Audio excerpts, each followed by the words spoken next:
ये जो पूरी प्लानिंग की गई वो बबलू श्रीवास्तव ने जेल में बैठ के की। जो बरेली बबलू श्रीवास्तव एक अंडरवर्ल्ड फिगर है और उसने जेल में बैठ के ये पूरी प्लानिंग रची कि किस तरीके से हाफिज सईद के ऊपर हमला हो।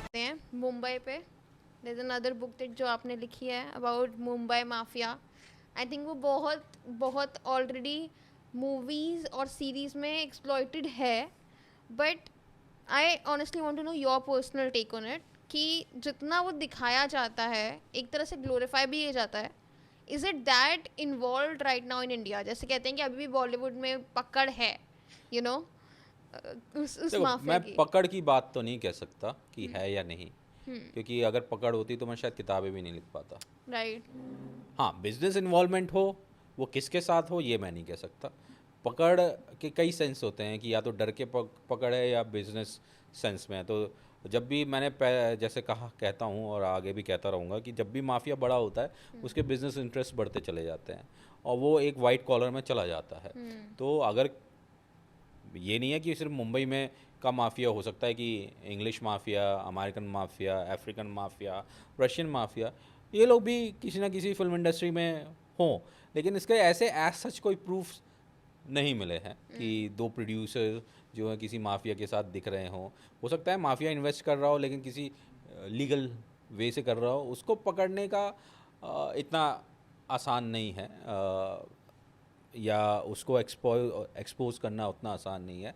रही बात मेरी किताब की, जिसका पूरा टाइटल है crime lords trail. Trail Bombay to Bangkok, ये इंग्लिश में है। इसका है, ये एक्चुअली में लिखी हिंदी में गई थी लेकिन फिर इसको ट्रांसलेशन किया गया इंग्लिश में। जो इसका हिंदी का नाम था बॉम्बे टू बैंकॉक, राजन और रोहित। तो ये राजन से यहाँ पे छोटा राजन से मतलब है, जिसको किसी भी पहचान की आवश्यकता नहीं है।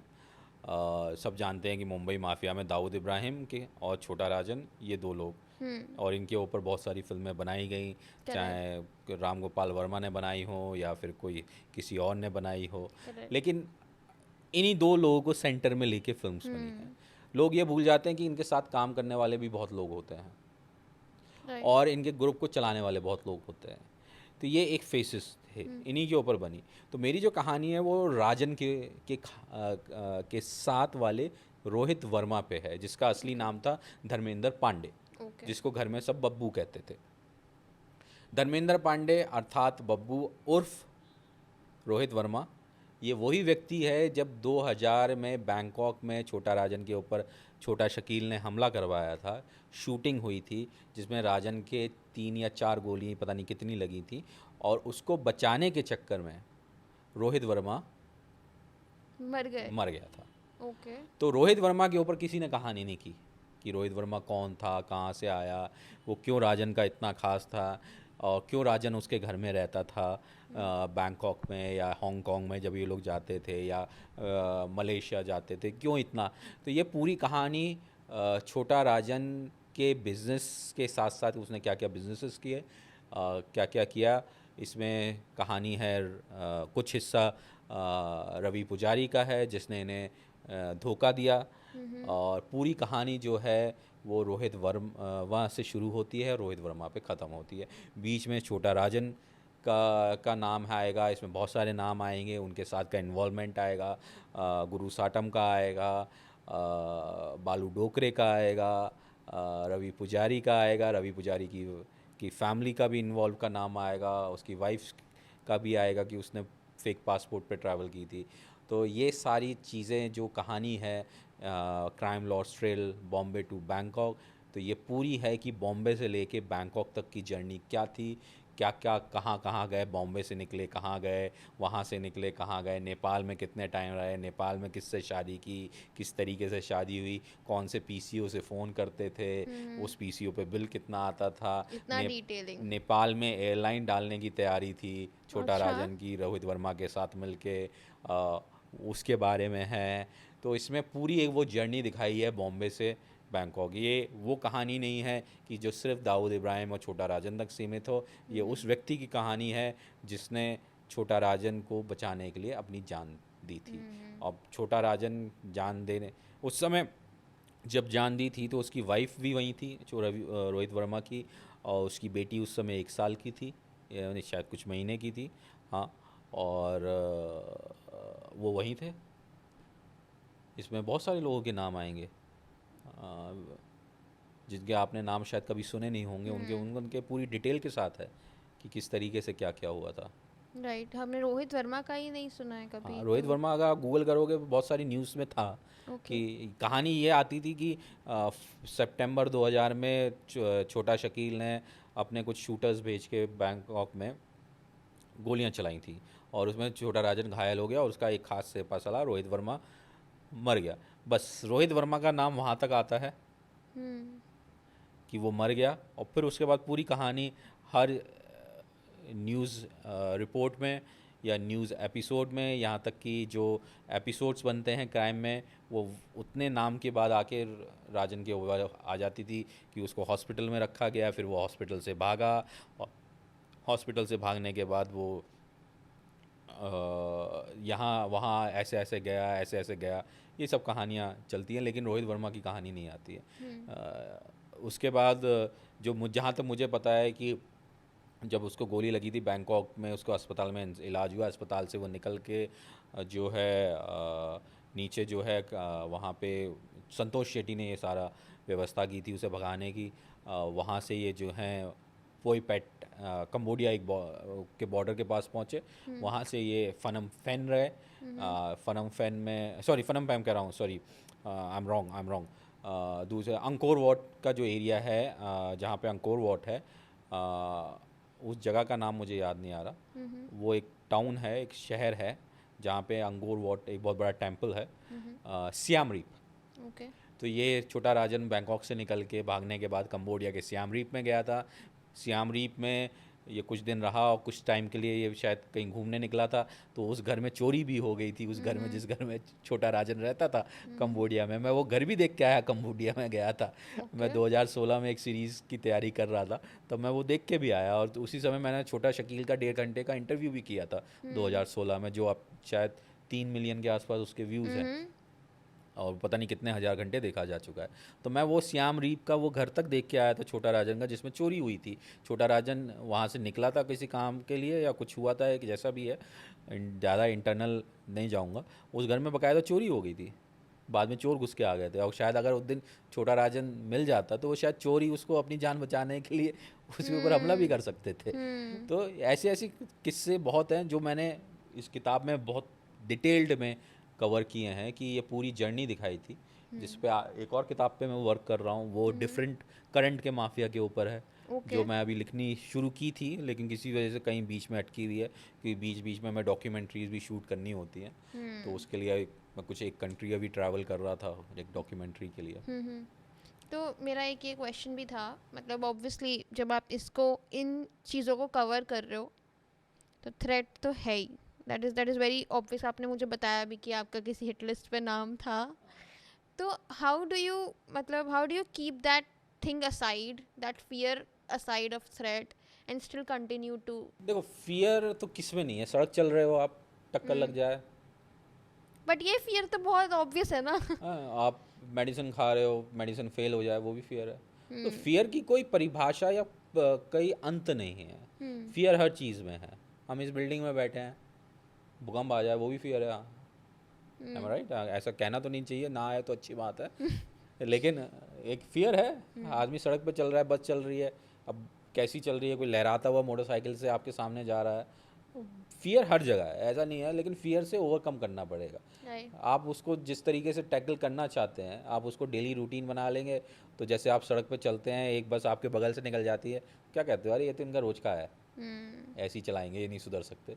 तो मैं भी यही कहता हूँ कि धमकी देंगे साले का इनका काम है देते रहे। आप कुछ कॉल्स हैं यूट्यूब पे मिल जाएंगी, जिसमें मेरी एक आदत है, अगर कोई मुझे धमकाता है तो मैं उसके पीछे और पढ़ता हूँ, और उसको नंगा करता हूँ, उसके ग्रुप वालों को और नंगा करता हूँ। तो मुझे एक बार धमकाया, टाइगर मेमन के नाम पे धमकाया कि तुम टाइगर भाई का, टाइगर भाई का। तो मैंने उसको पहले तो सुना, फिर थोड़ी देर बाद जब मेरा पारा हुआ तो मैंने जो हिंदी में गालियाँ बक सकती थी बकी। फिर मैंने उसको ये चैलेंज दिया, मैंने कहा बोले मैं तुझे 48 मतलब 1 हफ्ते में ख़त्म कर दूंगा। हाँ। तो मैंने कहा तू 1 हफ्ते में क्या, मैं देख 48 घंटे में ऐसा एपिसोड करूँगा कि तू देखता रहेगा। और फिर मैंने टाइगर मेमन के घर की वीडियोस डालनी शुरू की। मैंने CIA के पेपर्स डालने शुरू किए कि उसको CIA ने किस तरीके से हिट लिस्ट किया। फिर मैंने जो इस समय जो रिसेंटली फ़ोटोग्राफ मैंने दिया है वो कोरोना के से पहले का है। वो फ़ोटोग्राफ मैंने पब्लिश किया था उसके, दैट इज़ इन 2023 में। लेटेस्ट फोटोग्राफ टाइगर मेमन का मैंने पब्लिश किया था। उसके 1 साल बाद सारे news channel, India today, I think today group, exclusive on, okay. हाँ वो फ़ोटो उन्हें भी कहीं से मिल गई होगी, मैं ये नहीं कहता, लेकिन 1 साल पहले मैं कर चुका था। और उनके वीडियो के कमेंट पे था कि ये तो अंबर शर्मा मोगली बाबा तुमसे 1 साल पहले दिखा चुका है, तुम इसको एक्सक्लूसिव क्या कह रहे हो। वाओ। तो जो मेरे पीछे पड़ता है, जो मुझे गाली देता है, तो पहले तो मैं उसे प्यार से समझाता हूँ, देख ज़बरदस्ती उंगली मत कर। और फिर मुझे मालूम है ये इनका काम है, फिर मैं अपना काम दिखाता हूँ, फिर मैं उनके पीछे और हाथ धो के पड़ता हूँ। ये तो अलग वो है थोड़ा ट्रेट, वरना लोग या तो चुप कर जाते हैं, नहीं बोलते उस नहीं बारे में वो यार। मेरा है कि मेरा ये है कि अगर कोई मुझे एक मारेगा मैं साले को 4 मारूंगा। ओके। गांधी जी की योजना। नहीं मैं जहाँ मैं गलत हूँ वहाँ आप मुझे कहिए। जैसे एक माफिया है, गैंगस्टर है, इंडिया में मोस्ट वांटेड है, रेड कॉर्नर नोटिस है, मुंबई माफिया से रिलेटेड है, छोटा राजन ग्रुप का मेंबर रहा है, विजय शेट्टी, जिसको विक्की शेट्टी कहते हैं। विक्की शेट्टी के बारे में मैंने एक दास्तान में एक एपिसोड किया था, और उसमें मैंने कुछ चीज़ें बोली थी जो उसको पसंद नहीं आई। हम्म। और उसके बाद विक्की ने मुझे फ़ोन किया, मेरा नंबर कहीं से लेके मुझसे, उसने गुस्से में था इसमें भी, लेकिन उसने मुझे प्यार से बात की। बोले कौन, शर्मा जी? मैंने कहा हाँ जी। बोले मैं विजय शेट्टी, आपने मेरे पे एपिसोड किया, उसमें आपने मुझे एक चीज़ पे मुझे दिक्कत है, ये बात आपको किसने बोली? मैंने कहा यार मेरे 50 लोग हैं मुझे बात करने गए, इस चीज़ को पता करने गए। बोले नहीं, ये जो आपने कहा ये गलत है। अच्छा। आपको जो ये बताया है आपने रीचेक नहीं किया। मैंने कहा अगर तुम्हें मेरा नंबर किसी ने दिया है तो वो मुझे जानता होगा और उसको भी ये पता होगा, मैं कोई भी चीज़ जो है रीचेक करके करता हूँ। मैं कभी ये नहीं देखता कि वो जो लोग कहते हैं कि कौवा कान ले गया, वो कौवे के पीछे दौड़ते हैं। मैं पहले कान देखता हूँ फिर कौवा देखता हूँ। तो मैंने उसको कहा, मैंने कहा अगर तुम्हें लगता है गलत है तो तुम अपनी बात कहो। और उसने मुझसे बड़े प्यार से बात की। उसने भी मुझसे कहा, एग्जाम्पल दे रहा था कि मैं आपको गाली बकूँ तो कैसा लगेगा। मैंने कहा तुम दे के देखो। ओके। और वो तब से, मतलब ये 4 साल पुरानी बात है, और जब भी अभी कभी भी उसको कुछ बात करनी होती है फ़ोन करता है मुझे, और बहुत प्यार से बात करता है। वो एक जो मिसअंडरस्टैंडिंग उस समय उसको लगी थी वो दूर हो गई। तो आपने वो एपिसोड हटाया? नहीं, ओके। वो तो वो एपिसोड खुद ही नहीं मान हटाया। गए? मैंने उससे ये कहा कि अगर तेरे को ये बात गलत लगती है तो अपना इंटरव्यू दे और इस पर बोल, मैं वो कॉल रिकॉर्ड करके हाँ। मैं चलाता हूँ। तो दिया उन्होंने इंटरव्यू? बोला मैं 5 मिनट में फ़ोन करूँगा तो आप रिकॉर्ड करिएगा। मैंने कहा ठीक। 5 मिनट बाद फ़ोन आया, मैंने उसका इंटरव्यू किया। बोले आपने ये जो बोला है गलत बोला, ये जो है आपको जिसने बताया उसने उसको मेरे सामने ला के खड़े, वो इंटरव्यू मैंने चलाया। ओके। उसको अपनी बात कहनी थी, उसने कही, मैंने सुनी। मैंने उसको, हाँ ये क्या हो कि मेरे थ्रू उसको एक प्लेटफॉर्म मिला अपनी, जो उसके बारे में, मार्केट में बहुत चीज़ें चलाई जाती हैं, होता है। Right. Mafia is a different world, इसमें आप करेक्ट। जितना घुसते जाओगे उतना आप के को लगता चला जाएगा जो हम फिल्मों में देखते हैं उससे बहुत डिफरेंट है। कैसे? बहुत डिफरेंट है। जो आप रॉ के बारे में सुनते हो, रॉ ऐसे वर्क नहीं करती। जो ये हाफिज़ सईद के ऊपर बबलू श्रीवास्तव ने जो प्लानिंग की थी, ये इतनी बड़ी प्लानिंग थी कि कोई सोच ही नहीं सकता। Is equivalent to Osama bin Laden को ढूंढने के जो ख़त्म करने की प्लानिंग थी, ये इक्वलेंट टू दो दैट है। लोगों को ये समझ भी नहीं पा रहे हैं। इस पे फिल्म तो क्या, इस पे फिल्म की भी कई सीरीज़ बन सकती हैं। ये इतनी बड़ी स्टोरी थी। ये ओसामा बिन लादेन को ढूंढने के मानने में कितना समय लगा था, उसमें कितना इन्होंने एसेट किए, कई लाख करोड़ों रुपए खर्च किए, आदमी को वहाँ नज़र रखने के लिए रखा। ये बहुत बड़ा नेटवर्क इन्होंने क्रिएट करके उसको ढूंढ के और फिर असासिनेट करने का। तो ये एंड हम बात भी कर रहे हैं जो हेड है एक टेररिस्ट हाँ, ऑर्गेनाइजेशन का, उस उस पे तक नजर पहुंचना रखी है। बहुत बड़ी चीज़ करेक्ट। होता है। तो इन्होंने बहुत प्लानिंग की थी, और ऐसी प्लानिंग करने के लिए बहुत दिमाग और बहुत पैसा चाहिए।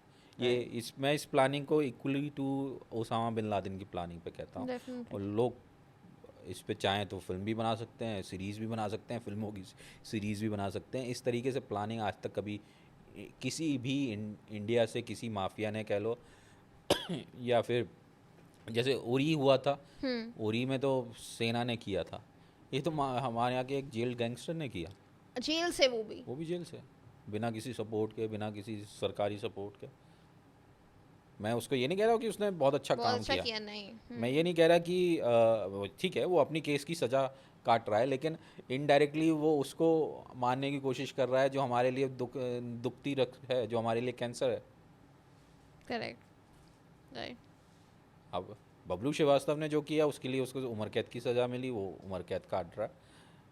हाँ, उसने जेल में रह के जिसको मारने का क्या कोशिश की, वो हिंदुस्तान के लिए, इंडिया के लिए, आजकल तो लोग भारत कहते हैं, पहले तो इंडिया और हिंदुस्तान तक ही सीमित थे, अब तो भारत भारत कहने कहते लगे हैं। हैं। तो इंडिया के लिए और भारत के लिए उसने उस आदमी को मारने का प्रयास किया जो हमारे लिए कैंसर है। करेक्ट। शायद जैसे आपने बोला उसका ये भी हो सकता है माइंडसेट कि वो पिंच कर रहा है वो पॉइंट, वो सेंटिमेंट, है ना। देखिए देयर लॉट ऑफ थिंग्स, उस पे उसका मेरे मन में या मेरे दिल में क्या है ये आप नहीं जान सकते। मैं उसको किस तरीके से, अब ये सामने कप रखा है, मैं इसको ऐसे पिच पुश कर दूं तो ये उधर पहुंच जाए या उधर पहुंच जाए, ये इसके चाल के ऊपर डिपेंड है। लेकिन आप इसकी चाल को देख के ये डिसाइड नहीं कर सकते कि ये इधर जाएगा या इधर जाएगा। राइट। इसके मन में, इसकी चाल में क्या है ये नहीं पता, तो हम किसी के मन का नहीं झांक सकते हैं। रिजल्ट जब आएगा तो उसके ऊपर एक टिप्पणी की जा दे सकती है। सकते हैं। करेक्ट।